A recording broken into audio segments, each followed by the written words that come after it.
a rehearsing. It's simply to say, this makes sense to this. That is all, my lord. Ngizochaza ukuthi ke siveze bonke lobufakazi kodwa uzama ukuchaza ukuthi ubufakazi lobu buyahambisana angeke usho ukuthi umuntu ume khona kukhomba KZN ebesuthi ke lokho kulungile nanokuthi uma ekhona kukhomba egoli yebo naloku vele kwamukelwe kanjalo kodwa banochaza ukuthi lo hlangana lo bufakazi lobu buhlangana kanjani and futhi busebenzisana kanjani. And it is also in the interest of justice, my lord, because in the process of collaboration, if the suspect or the accused is not aware of the crime scene, you will pick that up because he will refer to scenes that have nothing to do with your case docket. He will mention things that are irrelevant. So it is in the interest of justice on both sides, my lord.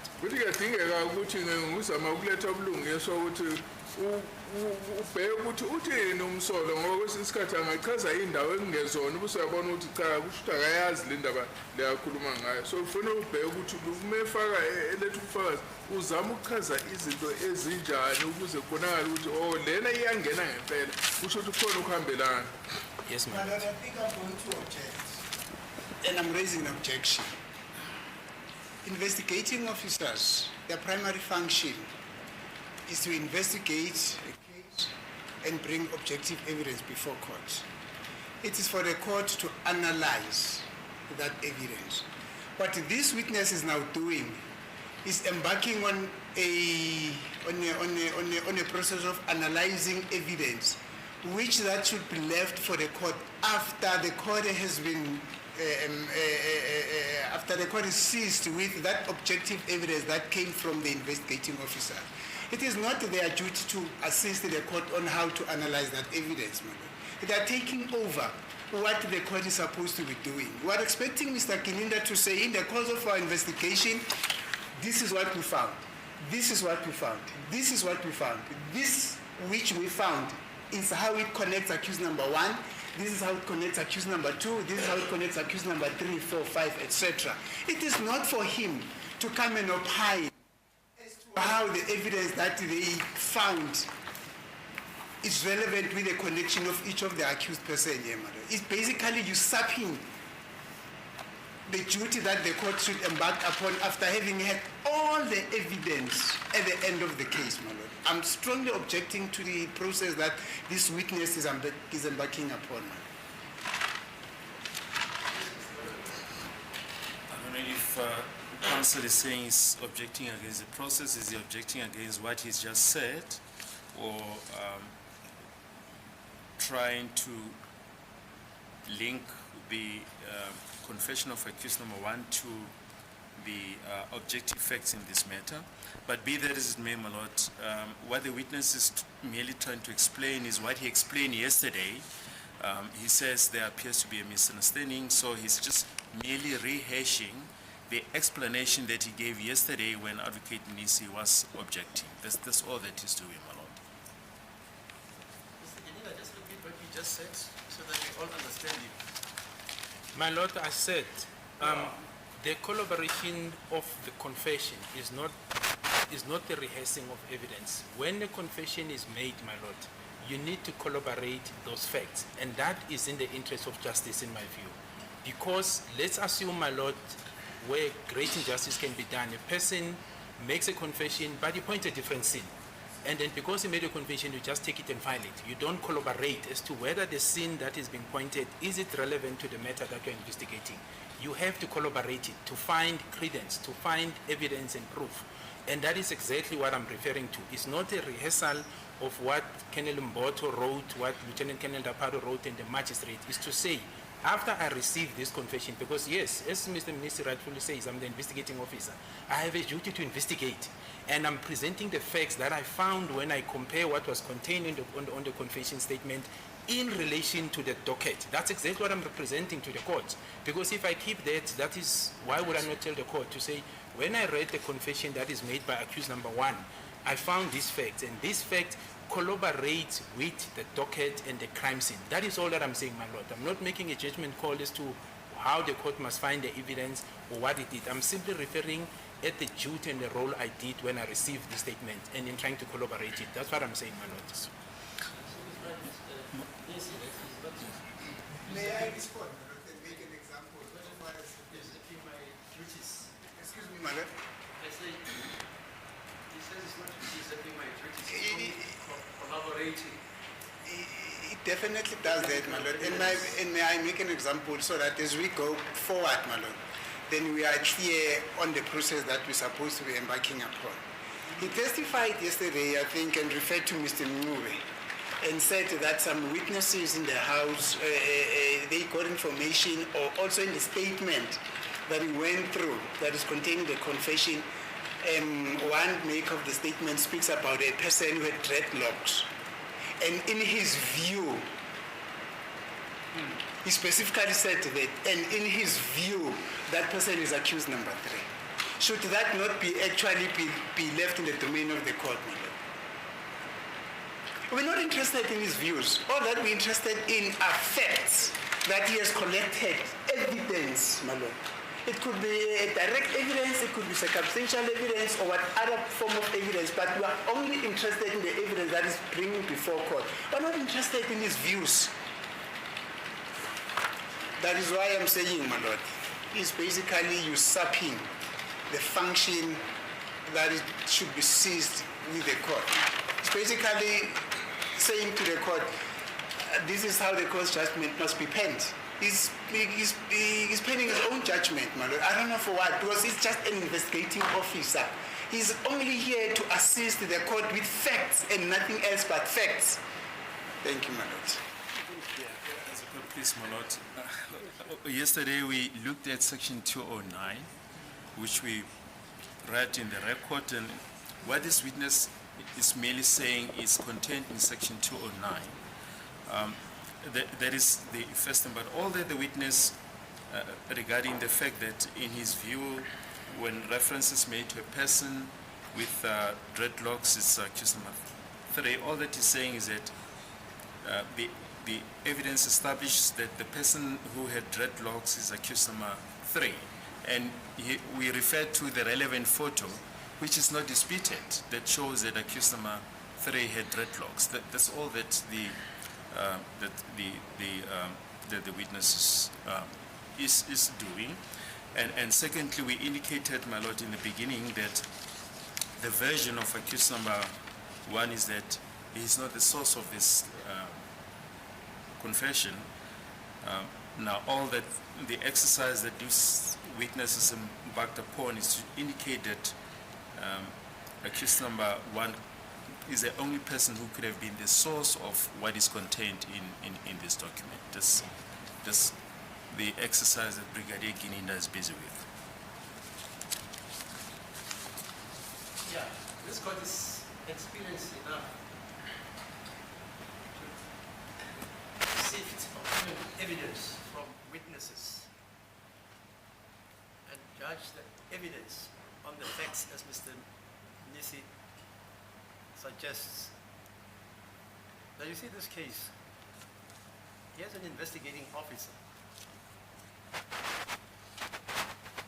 He says, amongst the people who were inside the house, the evidence is clear. It was only supposed, and I'm not making any finding.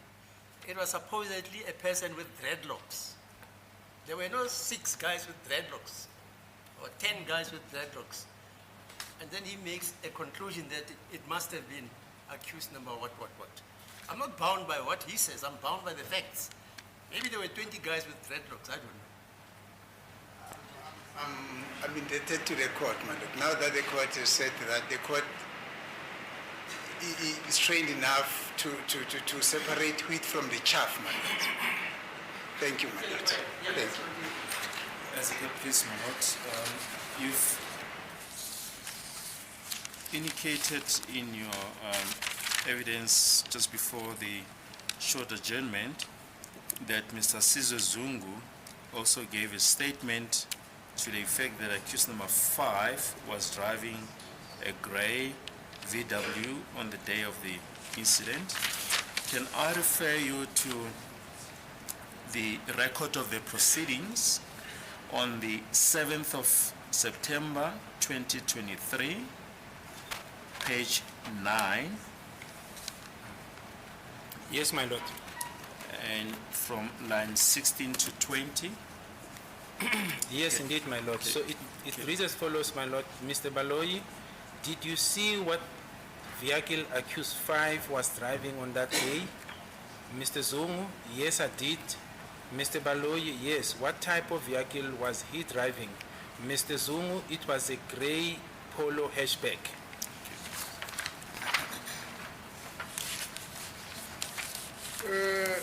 Uthi lena-ke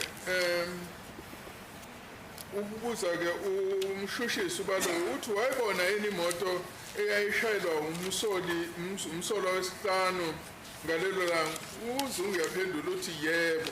Uyabuza-ke futhi uBaloyi uthi yebo kwakuyinhlobo nemoto ayishayela.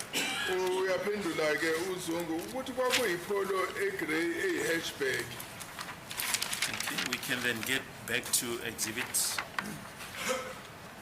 double F, the confession of accused number 1. Yes, my lord. You're busy analyzing, you can proceed.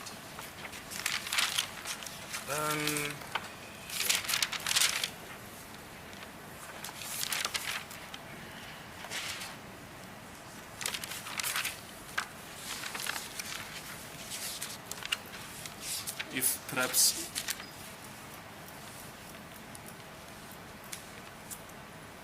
you can have a look at page 1 of that statement.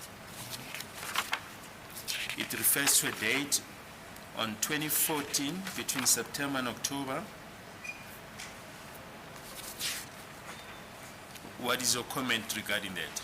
Yes, indeed, my lord. So this date, my lord, the month in particular, refers to the period when this incident took place. More or less, this one took place in October, the 26th of October 2014.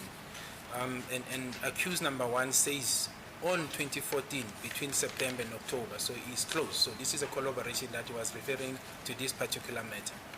Manje lenyanga le ebonakalayo uSeptember inyanga eveswe umsolo wokuqala okusho ukuthi ke ngaleso sikhathi ke okwenzeka ngayo isigameko kwenzeka ngomhla 26 October kusho ukuthi ke yiso lesi sikhathi lesi sokwenzeka kwaloku bugebengu lobu.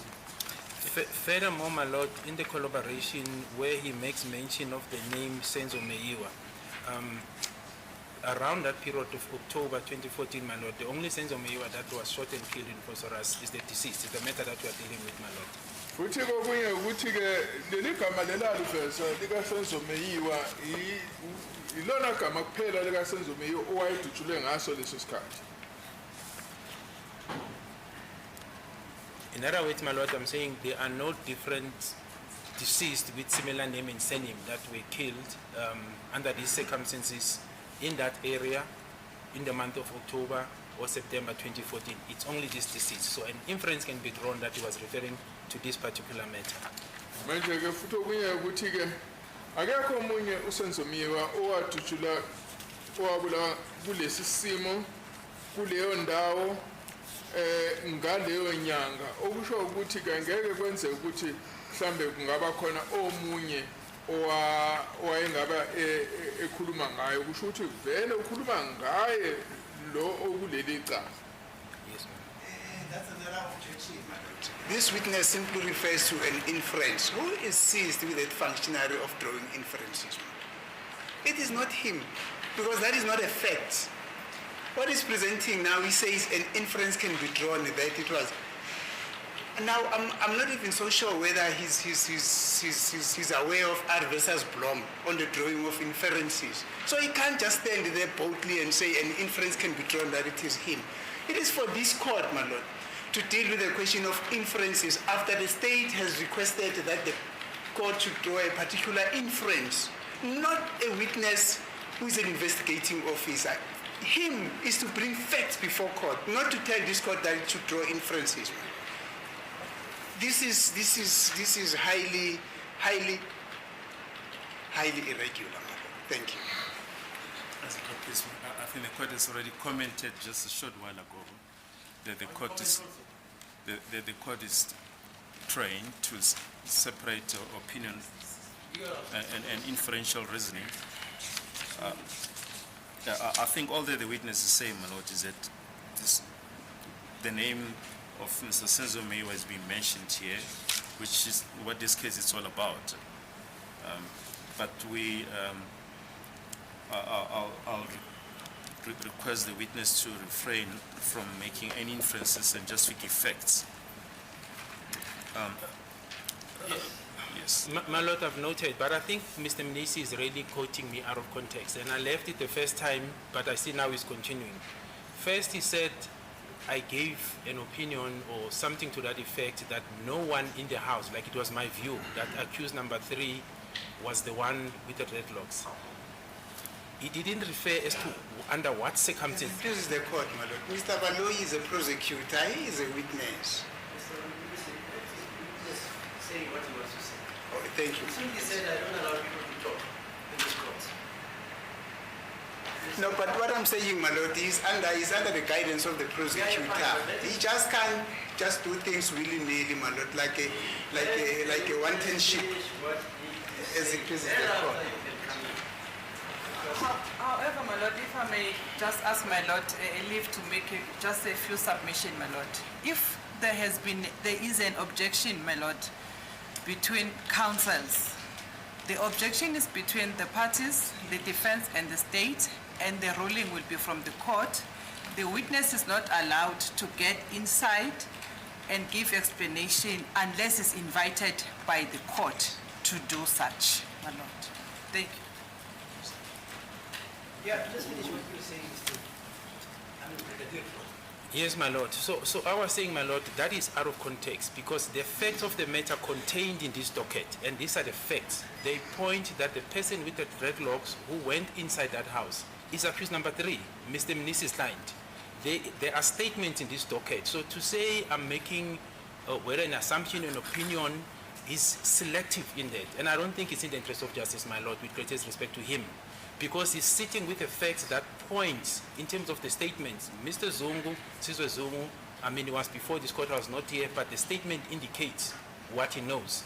The firearm that was used as a murder weapon is linked to accused number 3. He's objecting, my lord. That is totally irrelevant. That is totally irrelevant for this moment. How does he say that the firearm is linked to accused number 3 when that aspect is being investigated? No, that is totally irrelevant, my lord. And this witness, my lord, is going to tell us long. He is being disrespectful to this court because they can only speak to the court through the prosecutor. What he's doing here is total disrespect of this August House, man. And I'm going to request the court to tell him to refrain from doing that. Because now he's saying the firearm in question here is linked to accused number 3. Where does he get that from? Where does he get that from? Because that aspect is still being investigated. It's total disrespect. So we'll get to those aspects, Brigadier. Lord, if I can then ask that we return to Exhibit FF. Yes, my lord. Paragraph 1. It's mentioned that on that week, in that year, during the week, it was on Wednesday, I was at my place at hostel in Foslores at Basutu section. Yes, my lord. Was this fact known to the police in this address? No, it wasn't, my lord.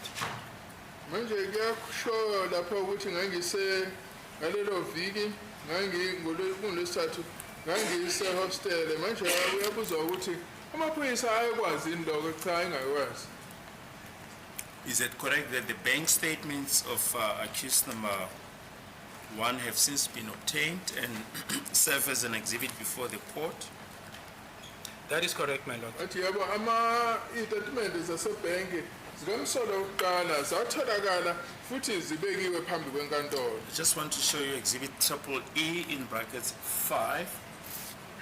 These are the bank statements from Nedbank. Can you just place on record in whose name the bank statements are?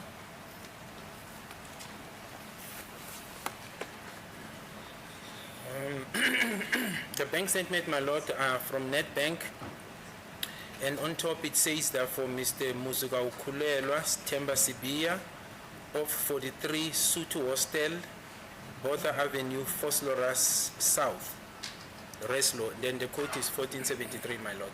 Thank you. 1473. Ya lapha ngiyabona ukuthi lesi statement lesi istatement esikaMuzuka Ukhalelwa Stemba Sibiya and ikheli lakhe ke number 43 Sutu Hostel Botha Drive Foslora South.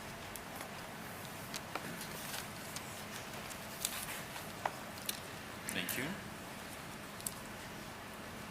In paragraph 3 of the statement, Yes, ma'am.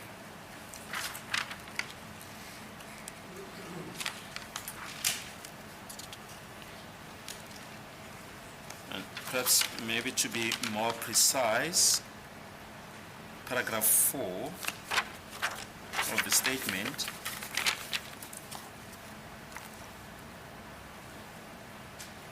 he refers to the fact that they drove to the traditional healer, Nkulu. Yesterday, you did comment on this version, is that correct? That is correct, my lord. Athi yebo ngikhulumile ngalo mkhulu. You can perhaps just put that on record, paragraph 4 and 5. Yes, my lord. It says sometimes, paragraph 4, sometime we drove to the traditional healer, Mkulu. We used to call him, and he is from Swaziland. This is the traditional healer we used to go to before we committed a crime. I suppose I wanted to say committing a crime. He is from Swaziland, paragraph 5. The Inyanga stays at Katlohong at Palmridge, and we entered there, 3 of us. Marco is the one who explained to the traditional healer Mkulu that we want to check if we are going to succeed in doing this job. He further mentioned to Mkulu that we are going to kill Senzo Meyiwa, and we were bought or hired by Kelly Kumalo, who was the girlfriend to Senzo Meyiwa. Thank you. Uthi ke lana sijwayele ngesisikhathi ke sasike siye enyangeni sabizwa ukuthi umkhulu sasimshayela ucingo ngoba uvela eSwazini. Kusho ukuthi lena yile nyanga lena esasiya kuyona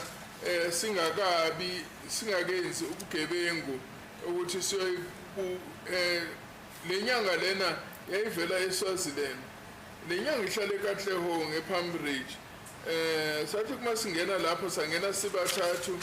Umakho uyena ke owachaza kule nyanga lena umkhulu ukuthi sifuna ukuzohlola ukuthi uma ke la esiyakhona sizophumelela yini ngalomsebenzi siyowenza. Futhi waqhubeka wachaza kumkhulu ukuthi siyobulala uSenzo Meyiwa futhi ke sesiqashwe uKelly Kumalo owaye ulo girlfriend kaSenzo Meyiwa. Yes, yes, ma'am. Paragraph 6. Paragraph 6 read as follows, my lord. Marco told us that Kelly want money from Senzo, but he never told Mkulu that. Mkulu, traditional healer, checked for us and said we are going to succeed to kill the said person, and he also gave us protection medicine and beads to put on our arms or at our waist, which was going to make us to succeed in killing him and to protect us from any danger. We paid Mkulu 50 rand for checking our job.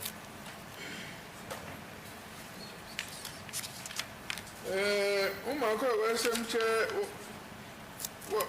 umakho wasitshela ukuthi uPheni wayefuna imali kusenzo kodwa akazange amtshele umakho umkhulu lokho. Umkhulu oyinyanga wasihlolela wasesitshela ukuthi ke sizophumelela ekubulaleni lo muntu esifuna ukuyombulala and futhi wasinika ke ukusivikela umuntu okusivikela esawugcoba ezandleni nasokhalweni okuyosenza ukuthi sikwazi ukuthi phumelela ekumbulaleni nokuthi ke kusivikele kunanoma yipi ingozi. Umkhulu ke sasisimkhokhela u50 ukuthi asihlolele umsebenzi wethu. Yesterday, you referred to the evidence of Mr. Lana Zwane. Were all these facts that are mentioned in these paragraphs that you've placed on records, were they known to you or any member of the investigating team? No, they were not known, my lord.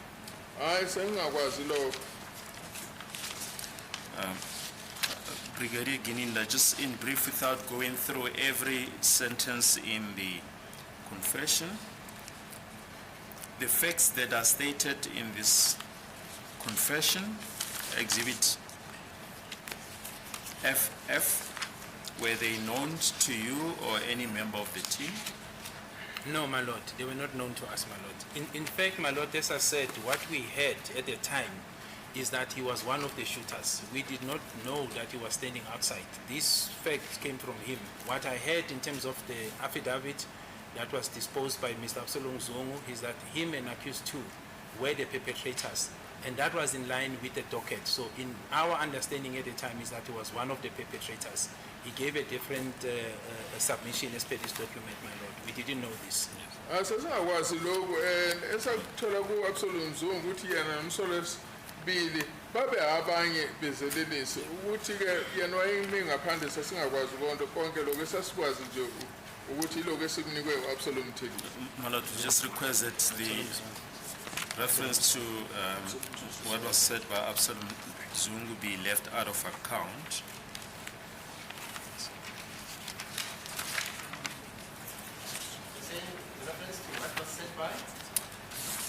Reference as to what would have been mentioned by Absalom Zungu be left out of account,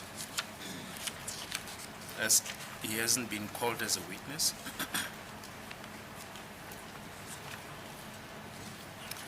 Is it correct to say that you were? Yes. He's made a statement as a witness. Mr. Zwane, is that Zwane? No, Mr. Absalom Zungu. Oh, Zungu, Yes. Absalom. Yes. Oh, is that the father to Yes. the police guy? Yes. Yeah, but did he make a statement? Yes, he did make a statement. Yeah, fine, ma. Yes. I'll disallow So- it. But do you know the case of the Pogo? Yes. You know that case? Talks about hearsay evidence. Yes. It's an SCA case, 2000 and I think 2009 by Unterhalter. It's related to Mudimu, etc., etc. Just read that case. What it says about a report which is made to a person by a witness. Okay, fine. We heard you. There's also the Hearsay Act, but Yeah, you yeah. were working on the information that you had at your disposal. Indeed, my lord. Yeah, but you say I must exclude that. I'm excluded because you see Yes. Yes. Yes, I think there's a duty on the state not to let hearsay evidence. Yeah, fine, fine. Yes. Thank you.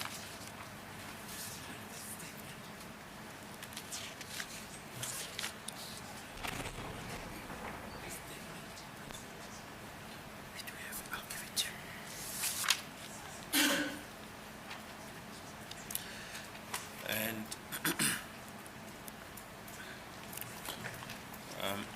we're not going to refer in detail to, as mentioned, to everything that was said, but if you can just put the contents of paragraph 10 on record.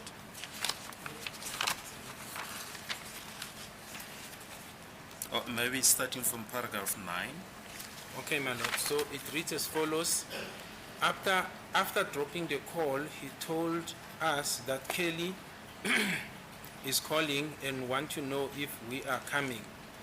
Then we alighted at the corner and we walked on foot to the house. And the firearm was with Marco. And he asked who was going to enter the house. We decide that we can make as if we are committing a robbery, and the firearm was one and it was at Marco's possession. Marco asked who was going to get in, and I told them, no, me. I am going to stand outside and watch if there is somebody who come in and disturb us, and must quickly report. Marco and Makimbi got into the house, and Marco was the one who was in possession of the firearm. That's the end of paragraph 10.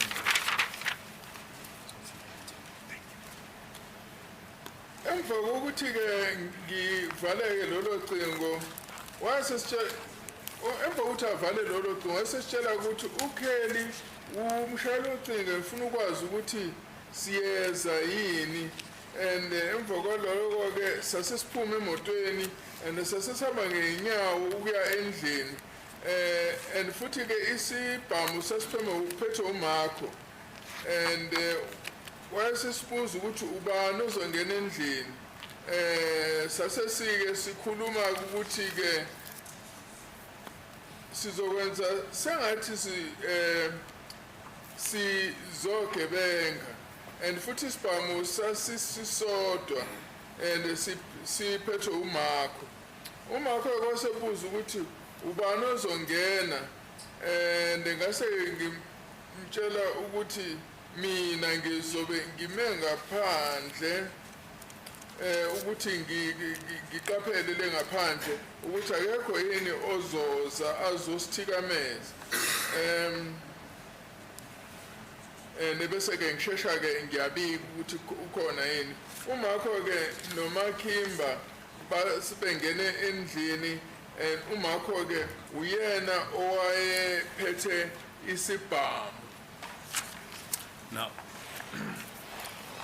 were these facts known to the investigating team? Lokhu kwakwaziwa yini yithimba eliphenyayo? No, my lord. As I said, the information contained in the docket only referred to accused 1 and 2. This was not known to us.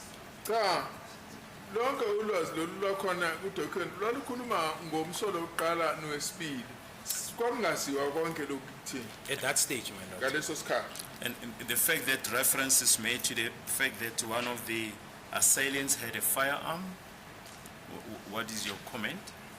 Thini ukuthi ke kuthiwe omunye ke wazenhlizilelisi wayephethe isibhamu. My lord, this corroborates the statements of the witness who were inside the house, who says the first suspect with dreadlocks had a firearm. Lokho kuhambisana nobufakazi obulethwe yilabo ababengaphakathi endlini ukuthi ke lo owayenama-dreadlock uyena owayephethe isibhamu. And what is your comment regarding the fact that mention is meant of the fact that two assailants entered the house? My lord, that is also it also corroborates the statements of the people who were inside the house, because they describe two suspects, one short, one tall, my lord. Yebo futhi lokho kuhambisana nalabo ababengaphakathi endlini abasinufazi bokuthi babe babili abangena omude nomfishane. Yes, paragraph 11.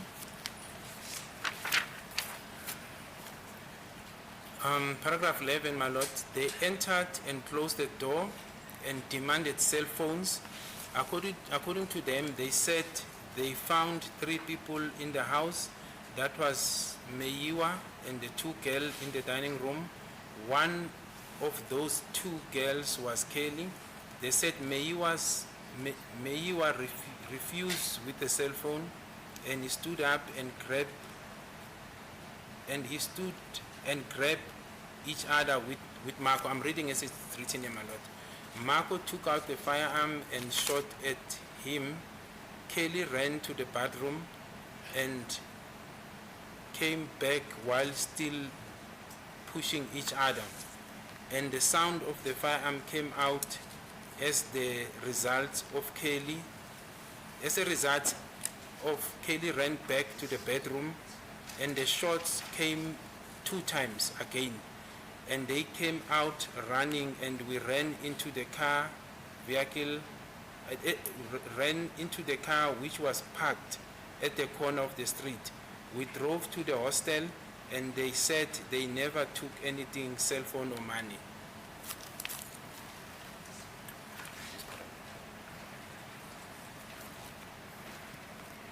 Bangena base bevala isicapha base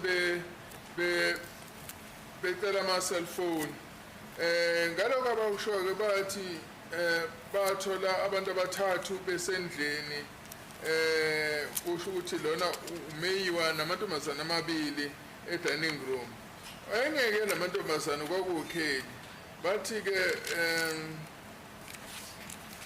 umeyiwa wala ukubanika umakhalekhukhwini wakhe wama wazama ke ukubamba umakho wakhipha isibhamu wasemdubula ukheli wagijima wabalekela ebedroom wase ebuya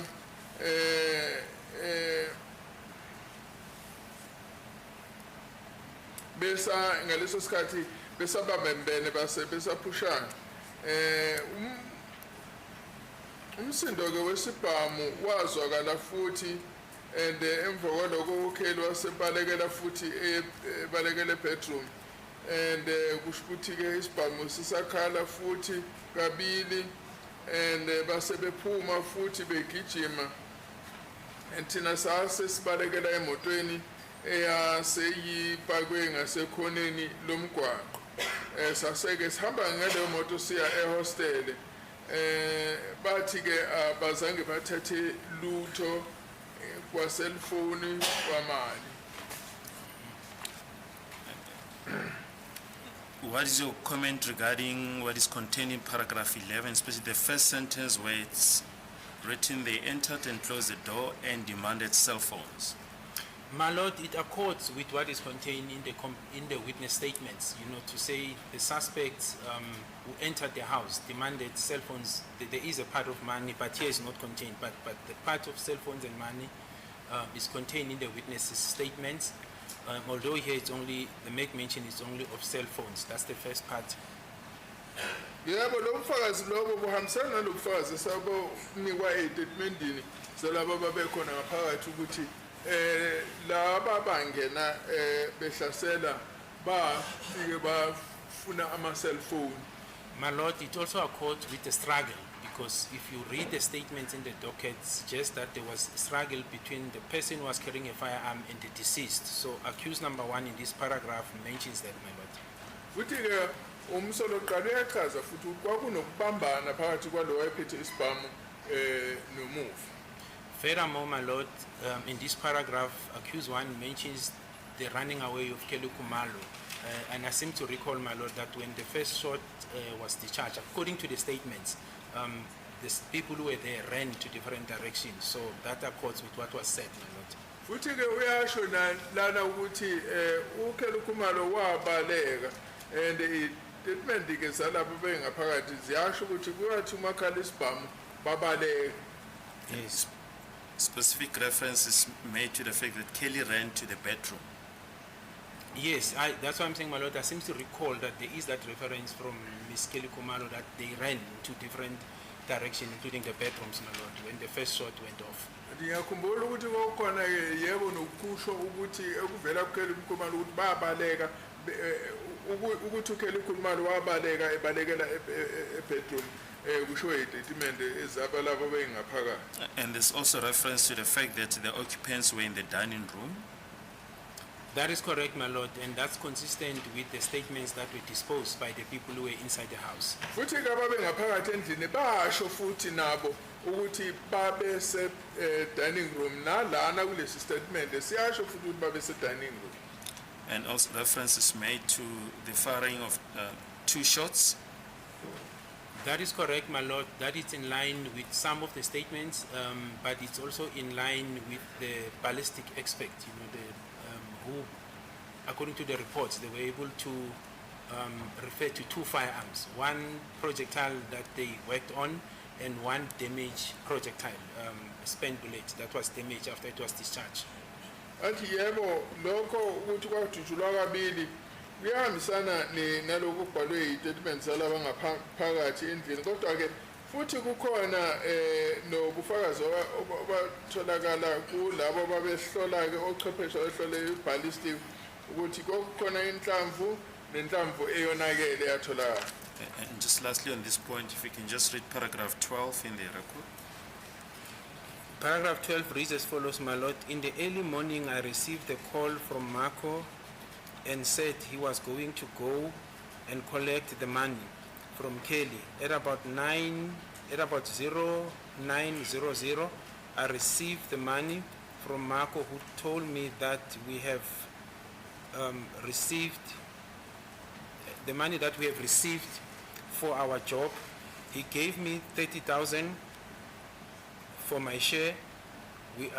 We agreed 3 of us to give Mkulu 5,000 for his assistance in this job. Mkulu helped us to rinse ourselves with other medicine to remove the bad luck. That's paragraph 12, my lord.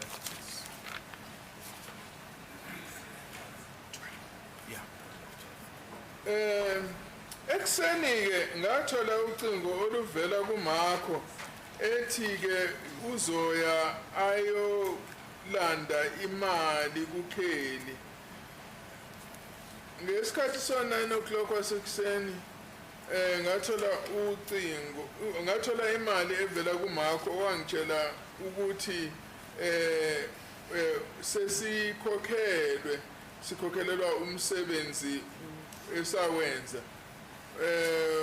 Wanginika isamba semali elingana na izinkulungwane ezama-30 ukuyingxenye eyayiyami kulomsebenzi. Sazwana ke sibathathu ukuthi sizonika umkhulu imali engango-5,000 inkulungwane eziyisihlanu ngokuthi ke asisize kulomsebenzi. Umkhulu wasisiza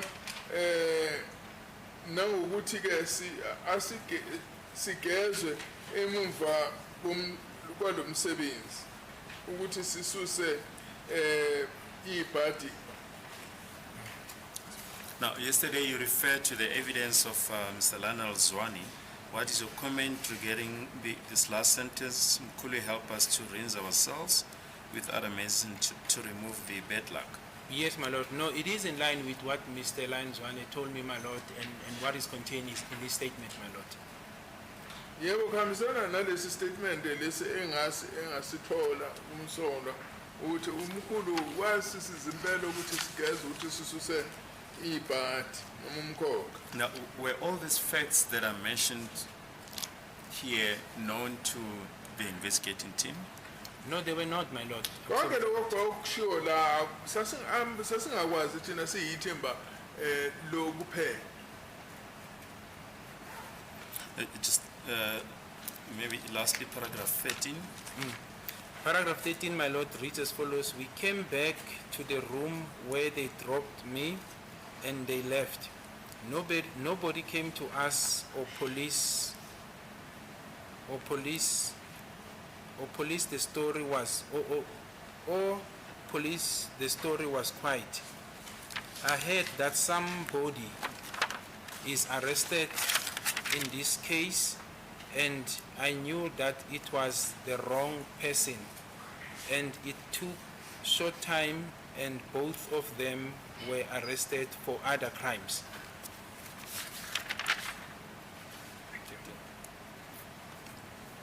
Sasibuyela kuleli gumbi lapho la bangishiya khona base beyahamba. Akuzange kube namuntu ozayo kithina noma amaphoyisa. Kwakuthule nje. Ngezwe ukuthi kukhona umuntu oboshiwe ngaleli icala and ngangazi ukuthi kusho ukuthi ababesho babophe umuntu ongeyena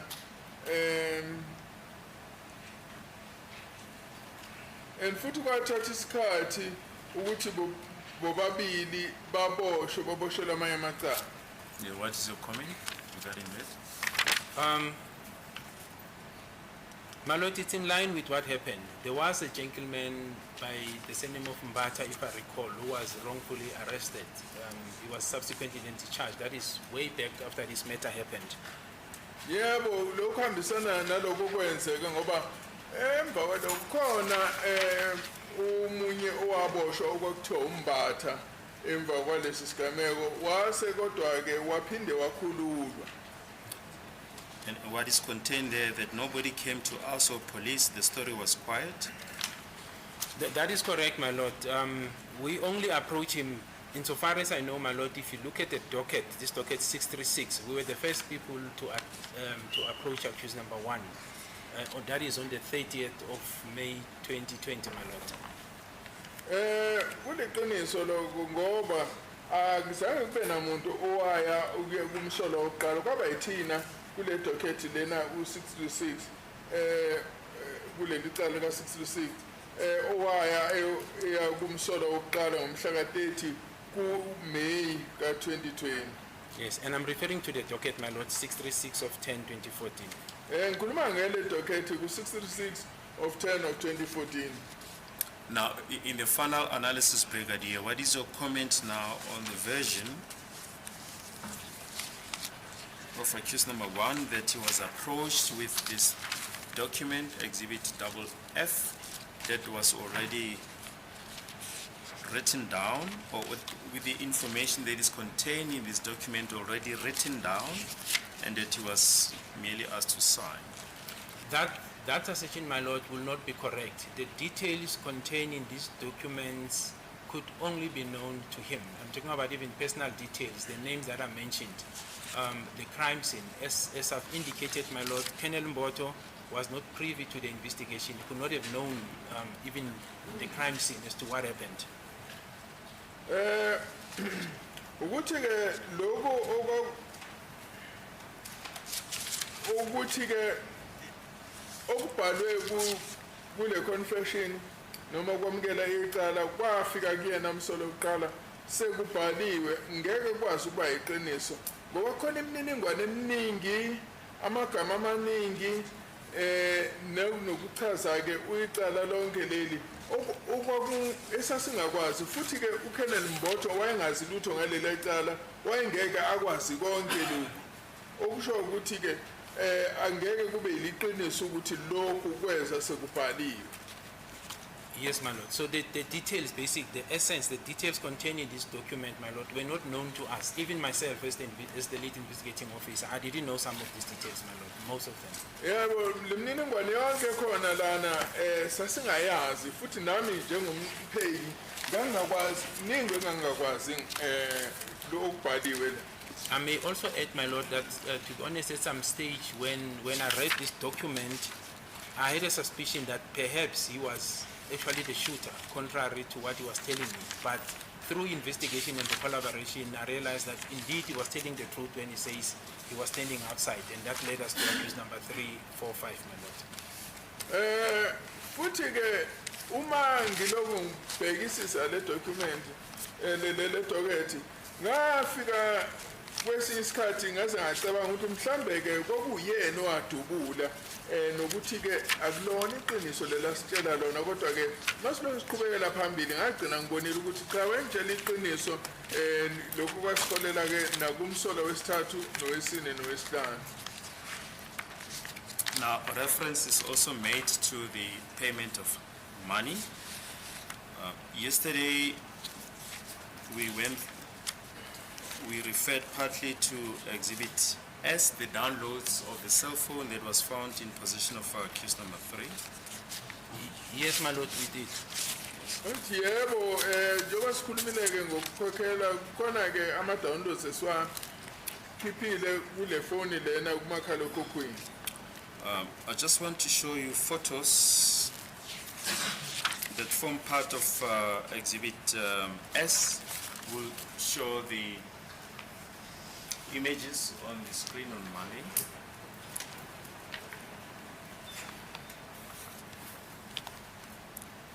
Just identify those photos. So, my lord, photo number 3 contains, is a picture that's contain a bundle of 100 rands notes, cash notes. Isithombe sesithathu sikhombisa ke ama-100 rand amaningi. And then photo number 4 contains 200 rands notes wrapped, but there's also, in my observation, 100 rand notes, my lord, and in the same picture, and on top is written Impande Yosono. Lapha ke kulesi esinye isithombe kukhombisa u-200 rand abagoqiwe futhi kuyabonakala kukhona no-100 rand and kukhona kubhaliwe ngenhloko lapho kuthiwa impande yesono. It is dated, my lord, this the same picture, it is a JPG, but it's a date 2014/09/02. Kuthiwa ke lana ke usuku olubonakala lapho umhla ka-2 enyangeni kaSeptember 2014. My lord, photo number 5 contains a see-through plastic bag which is full of 100 rand notes as well as 200 rand notes. It's full and wrapped on top. It's written Igugu Lomhlaba and is dated 2014/08/16. Khona ke esinye ke isithombe lapho esinoplastiki obonakala ngaphakathi ukusho ukuthi ke uyakwazi ukubona ngaphakathi kulo plastiki egcwele ke imali eningi o100 rand no 200 rand futhi ke kukhona nalabhakwe khona ukuthi lesi sithombe kuthiwa igugu lomhlaba. Now photo number 6, my lord, on top is written Ngiofanini Ngikhohlwe. It contains 100 rand notes wrapped and bundled as well as 200 rand notes thrown on the floor. You can see that they're on the floor, the tiled floor. That's what is contained here, my lord. Lesi sinye isithombe sesithupha sibhalwe ukuthi Ngiofanini Ngikhohlwe. Lesi sithombe ke sikhombisa imali eningi o100 rand abavele nje bachithwa baphansi.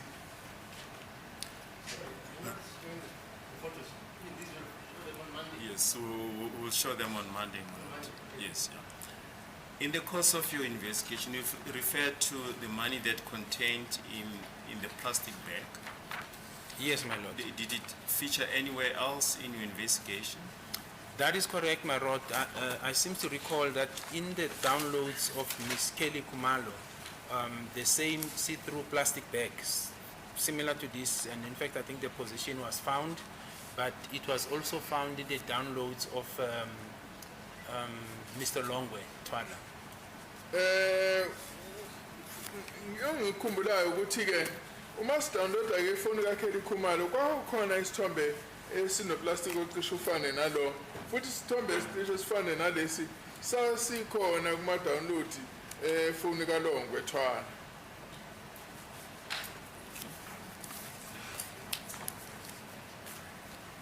Is there anything else that you wish to say regarding the confession of accused number 1? No, my lord. I think I will rather prefer to be led by the state advocate, because if I comment out of my own, I don't want to raise unnecessary issues. Thank you. Now, can we then briefly look, yesterday you referred to the pointing out of accused number 1. Yes, my lord. And the same version regarding the pointings out was proffered on behalf of accused number 2. as indicated in the record of the 11th of October 2023, page 16, lines 5 to 7, 8 to 15. It says accused number 1 denies that he made a pointing out. He never made a statement. Yes, my lord.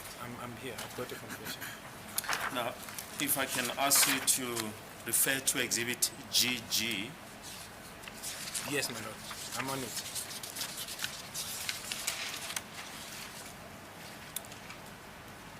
It's already on record that that is the pointing out in the name of Muzika Ukulela Stemba Sibia. Correct, my lord. ngiyabona lapho ukuthi ilapho ke kwenziwa ikhomba kamuzika ukhulelwa Sithemba Sibiya. Can you just once again just place the date? So the date, my lord, is written 2020 054 time 1339. But I do know, my lord, that this date was wrong. Yes. It's actually the 5th, Yes. not the 4th. Yes.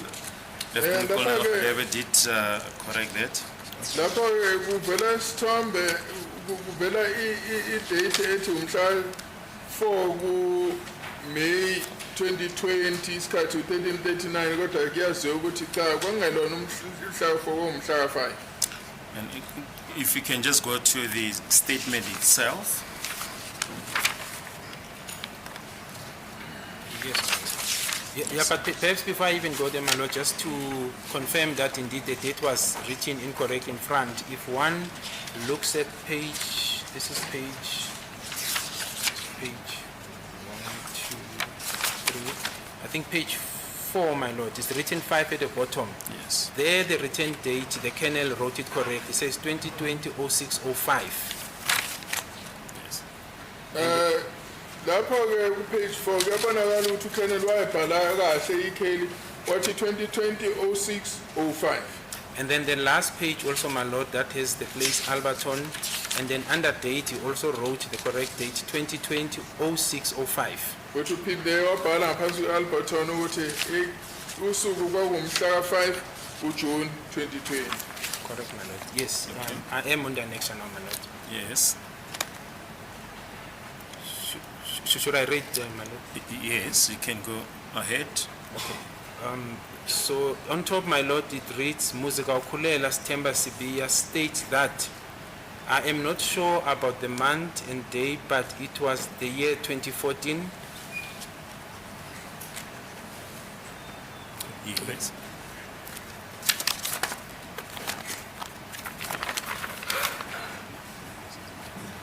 Lapha ke kuthiwa ke umuzika ukhulelwa Sithemba Sibiya uveza nakho ukuthi angisakhumbuli ukuthi usuku nenyanga kuyipi kodwa ke unyaka kwaku 2014.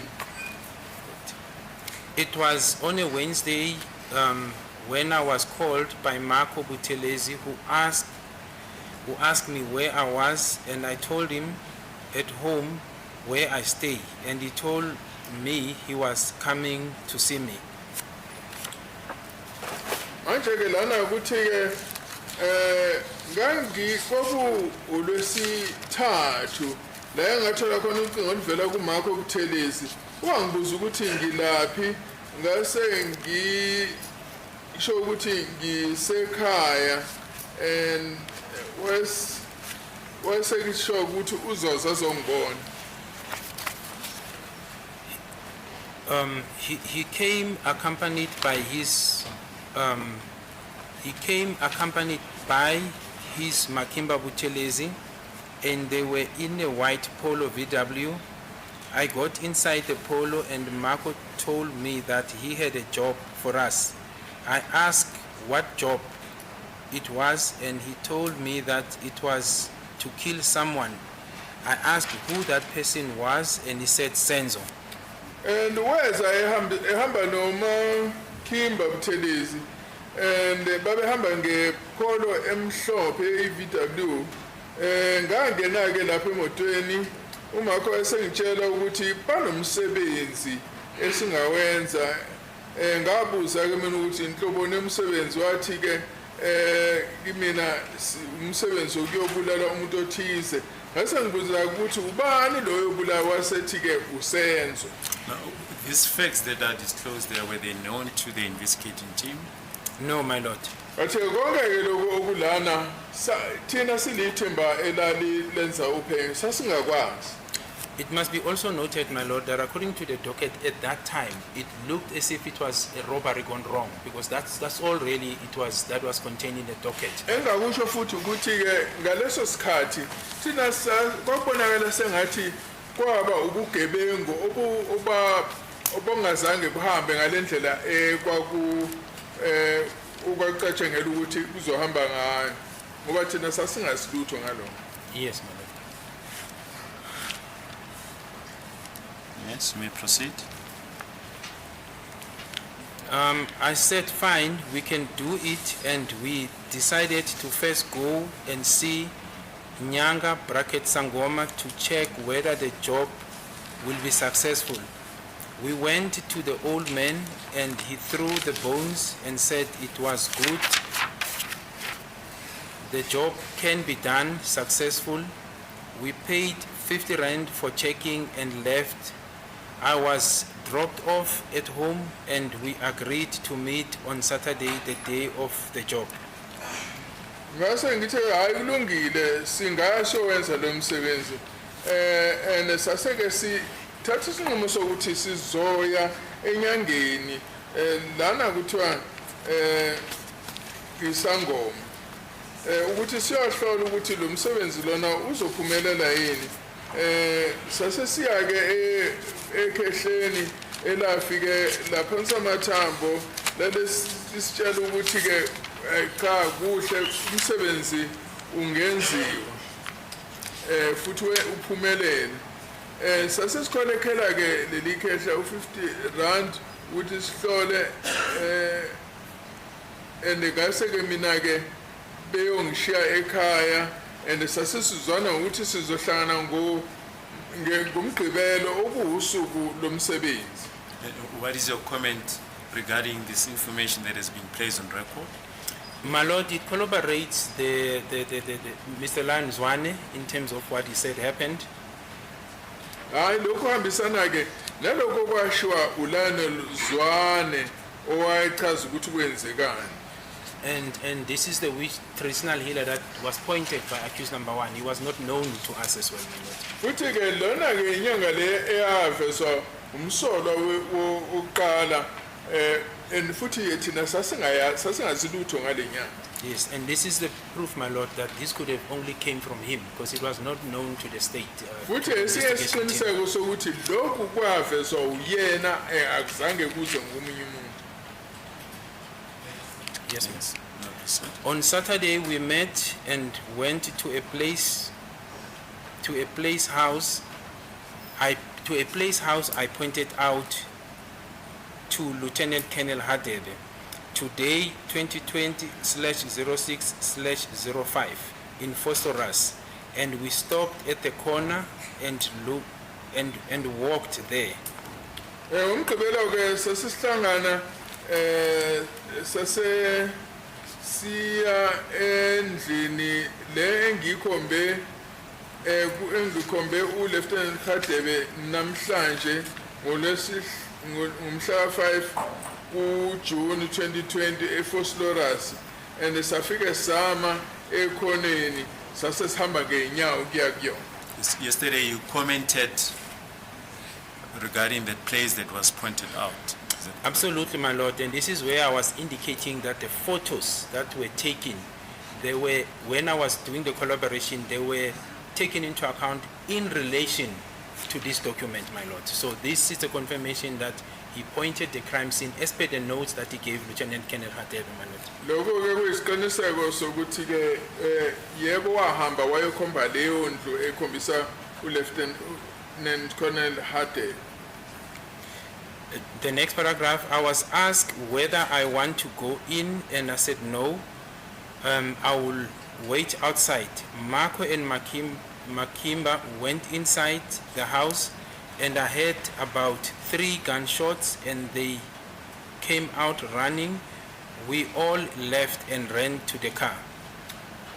Ngase ngiyabuzwa ukuthi ngiyafuna yini ukuthi ngihambe ngingene lapha endlini ngase ngithi cha ngimina ngifuna ukulinda ngaphandle uma khona noMakhimba bangena endlini ngase ngizwa ukukhala isibhamu kathathu and futhi ke base beyaphuma bebaleka begijima thina ke sase sisihamba ke sonke siya emotweni. My Lord, I do seem to, so the collaboration is that I sued him, I do seem to recall that some of the witnesses referred to 3 gunshots, if my recollection serves me correctly. Although the ballistic expert found 2 physical evidence, but I seem to recall some statements referring to 3. Mina ngathi ngiyakhumbula ukuthi ke ofakazi basho ukuthi isibhamu sakhala kathathu nanoma ke labo ballistic bathi bathola ke inhlamvu ezimbili kodwa ke ingikhumulayo ukuthi ngathi bafeza ukuthi isibhamu sakhala kathathu. What is also, my Lord, common here is that he positioned, accused number 1, positioned himself outside the house as he said in this confession that was made to Colonel Mboto. Futhi ke umsolo uqala ke uyazibeka ngaphandle kwendlu kule confession noma ukwamukela icala akunika ku Colonel Mboto. Yes, my Lord. Yes, and were these facts known to the investigating team as stated therein in the pointings out? Absolutely not, my Lord. As I've said over and over again, my Lord, the report we had, the guidance that we had was really like it was a robbery that would have went wrong, and the 2 assailants at that time that we were focusing on was accused 1 and 2. And at that stage, it actually fit the narrative. It was looking like these are the suspects, we got them, and it ends there. We did not even know about the circumstances and the reason behind, and the other accused which came into the picture being 3, 4, and 5, as well as accused 2. We knew about accused 2, but not 3, 4, and 5. Yebo lo mbiko lona uyahambisana naloko esasicabanga ngaleso sikhathi ngoba uyahambelana naloko kwenzeka ngoba thina ngaleso sikhathi sesicabanga ukuthi kwaba abantu nje abebezama ukuyogebenga kuleyo ndlu ababili esasicabangela ukuthi umsolo uqala nowesibili kuphela ngoba kuningi esasingakwazi isimo nembangela nalabo abanye abathathu kodwa sathola lokhu sekuvela kuyena umsolwa esela statementini esokwamukela icala. Yes, I was told in the car by Marco that they went in and found people inside and demanded money and cell phones. He told me Senzo confronted them and was fighting and resisting. He was then shot and everyone ran to the bedrooms. Uthe ngatshelwa sisemotweni uMarco ukuthi bangena ngaphakathi bathola abantu bengaphakathi endlini sithi abasinike omakhalekhukhwini nemali basitshela ukuthi uSenzo yena la ukubanika and wayelwa engavumi and yena uSenzo kwayeseyadutshulwa and laba abanye bonke abantu babalekele ema-bedroom. My Lord, in the docket, it is stated in the statement that there was a struggle between the deceased and the suspect that had a firearm. Kudocket kuyachaza ukuthi kwakukhona ke ukubambana phakathi kukaMufi na lona ke umsolwa owayephethe isibhamu. It is further stated, my Lord, that when the 2 assailants came in, they demanded cell phone and money. So this collaboration, my Lord, that was said by accused 1, corroborates what was contained in the docket. Phinde washo ukuthi mabengena bafike bacela ama cell phone nemali lokhu kuhambelana nalokho okusho umsolwa oqala. Yes.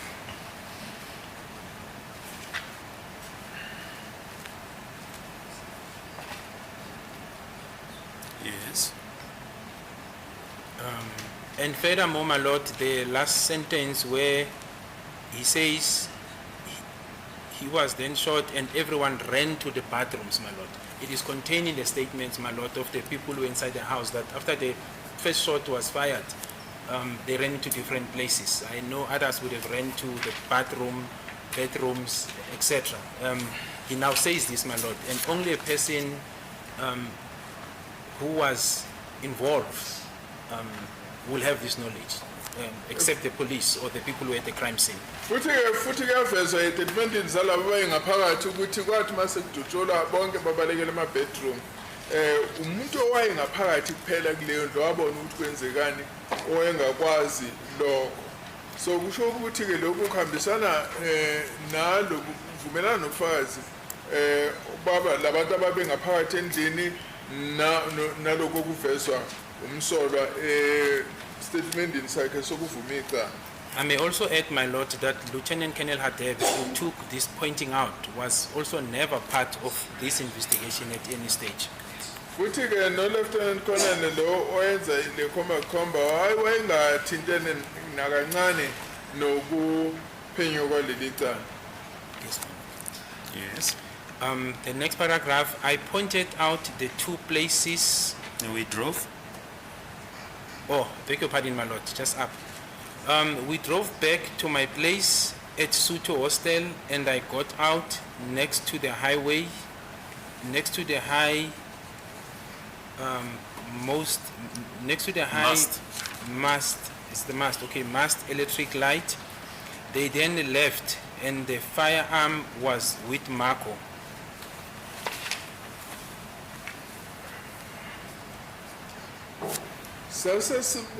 Sihamba-ke sibuyela eBasotho Hostel la engaphuma eduze kwe-highway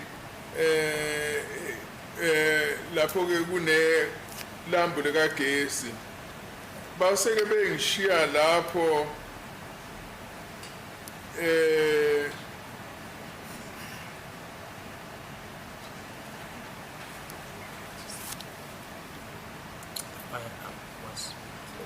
isibhamu-ke sasiphethwe uMark. Yes. What is your comment? My lord, okay, let me just understand this first. I can confirm, my lord, that according to the investigation, he was staying at the Basotho Hostel in Forsterus, so there's a collaboration in that regard. Ngingasho ukuthi njengoba wayehlala eBasotho Hostel okwatholakala waqinisekisa ukuthi wayehlala eBasotho Hostel lokhu kuyahambelana nalobu bufakazi. It is also confirmed, my lord, by Exhibit EE5. Futhi-ke kukhona futhi ukukhombisa ukuthi kuyahambisana ne-exhibit EE5. My lord, the place where he got off, this is the place I referred to also yesterday, my lord, that when I visited it's a road that goes up towards the police station. On the left-hand side, it's actually the hostel itself, my lord. Ilo engishilo-ke izolo ukuthi lo mgwaqo lona oyekhuphukayo e-police station ilo mgwaqo oseduze kwe-hostel. And specifically the Basotho Hostel, my lord. And ngisho-ke ukuthi leli hostel engikhuluma ngalo yileli leBasotho Hostel. And that is then corroborated, my lord, because the evidence that we have suggests that there was a meeting before at the hostel, and after the incident, they also went, the suspects, the accused, went to the hostel, my lord. Lokhu kuyahambisana nokuthi ekuqaleni kwaba nomhlangano eBasotho Hostel nokuthi mase bebuya-ke babuyela kulona i-hostel ekuthiwa iBasotho Hostel. Yes, ma'am.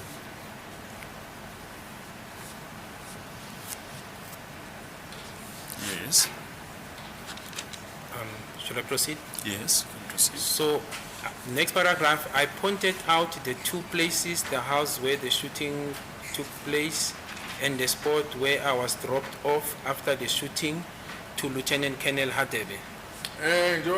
Ngingakhombisa ku-Colonel Hadebe indlu la okudubula kwenzeka kuyona nalapho-ke esama khona emva kokuthi kudutshulwe ngikhombisa-ke uLieutenant Colonel Hadebe. My Lord, I dealt with this part with regard to the crime scene photos that are referred to, that place, because I visited it. It's actually the crime scene where the deceased was shot, number 13511 Gutwano Street in Phosphorus. So that is the first spot. The second one is the one that I just referred to, the one next to Basuto Hostel. Futhi lokhu kuyahambisana nale ndawo lena engithi-ke ngahamba ngayihlola indawo la ubugebengu benzeka khona 13511 nalapho-ke kuthiwa-ke baphinde baya khona indawo yasebasutho hostel. My Lord, here also there was a collaboration. We did not know where he was dropped off at that stage, my Lord. We did not even know the use of the vehicle, except to say there was this offense at that crime scene, my Lord. That's all that was known to the police. Lokhu-ke okunye okukhombisa ukuhambelana kwalo bufakazi ngoba thina besingeke sasingazi nokuthi bafike bamehlisaphi. So yena-ke waveza le mniningwane le ukuthi wehliswana. And it was, of course, my Lord, later corroborated by other witnesses that we found, that confirmed that indeed this took place. Yebo-ke futhi lokhu-ke kwaphinde kwaqinisekiswa abanye ofakazi sabathola ukuthi ngempela kwenzeka ngale ndlela. Now, the last paragraph, can I proceed to the last paragraph? Yes. Okay. The last paragraph says, my Lord, I confirm that my rights were explained to me. Yes, that's fine. Is that fine? It's All right. been dealt with. Now, in the final analysis, Brigadier, what is your comment to the version of accused number 1 that is not the source of what is contained in this? That version, my Lord, no, that version, my Lord, will be baseless in my view, because if you look at exhibit, the one made by Lieutenant Colonel Mboto and exhibit GG, there are similarities. These are contents that could have known, some of it would have been known only by the author of this document. And in this instance, my Lord, is accused number 1. Futhi angivumi ukuthi-ke uma kuthiwa lokhu kwakubhalwe kule statement sokwamukela icala akulona iqiniso ngoba lokho okuveze lapha ku-Lieutenant Colonel Mboto nalokhu statement kufanana kakhulu ukukhombisa ukuthi kuvela kuyena umsolo wokuqala. The court, please, my Lord, we are about to deal now with the two confessions of accused number 2. This is almost time for the long adjournment. We have agreed with my colleagues that we can adjourn until Monday, my Lord, and proceed on Monday.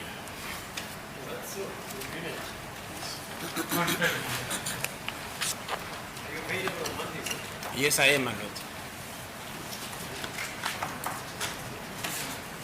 All right, then we shall adjourn until Monday, 10 o'clock. All right.